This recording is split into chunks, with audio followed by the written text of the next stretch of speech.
Hey friends, what's up and welcome again to my channel. So in the previous session I have discussed about the equivalence theory of translation and many other theories on translation. So please check out the link in the description box, and in today's session I'll discuss Skopos theory of translation, which is one of the most important theories of translation studies. So, Skopos theory was first introduced in 1978 by Hans J. Vermeer, who is a German theorist, and this theory was first published in a German journal named Lebensprechen. So, Skopus theory is claimed to be a framework for a general theory of translation. Actually, friends, as translation means the transfer of a word or text written or spoken from one language to another. So, actually, translation is a very complex as well as difficult process. I myself have done translation of a work. Actually, I translated a Bengali work into English, and that is actually a difficult task. And understanding the theories of translation like equivalence theory, Scopus theory, they are quite tricky. So now let's start discussing Scopus theory. So it is a concept from the field of translation studies, and this theory provides an insight into the nature of translation as a purposeful activity. It means that translation is a purposeful activity which is directly applicable to every translation project. Okay. So Scopus theory that was established by German linguist Hans Vermeer, but later it was developed in the hands of Hans Vermeer and Katharina Reis. So in the hands of Vermeer and Reis, this theory was developed itself to be more functional and target reader oriented. Okay. So Scopus theory actually signaled the paradigm shift, okay, from linguistic to functionalism. So Vermeer uses Scopus theory as a distinct technical term and states that any translation is an action and any translation is goal oriented. Thus, any translating action needs to have a purpose.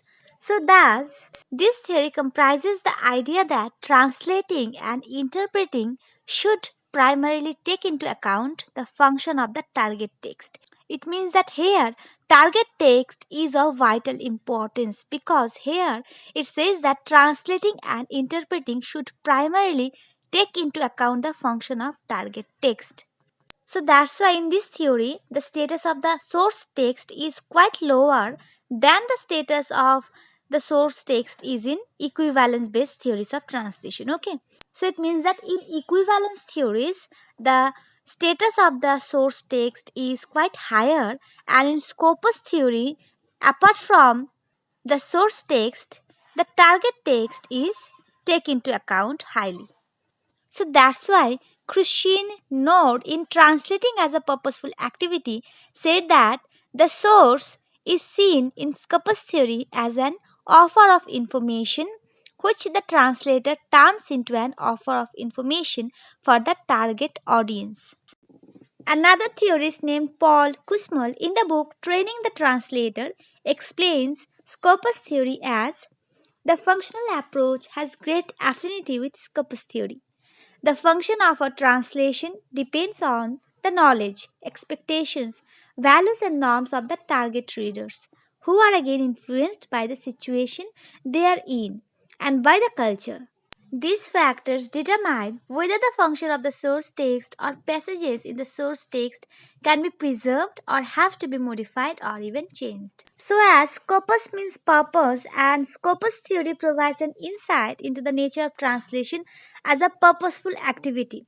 So, that's why Vermeer points out three possible types of purposes.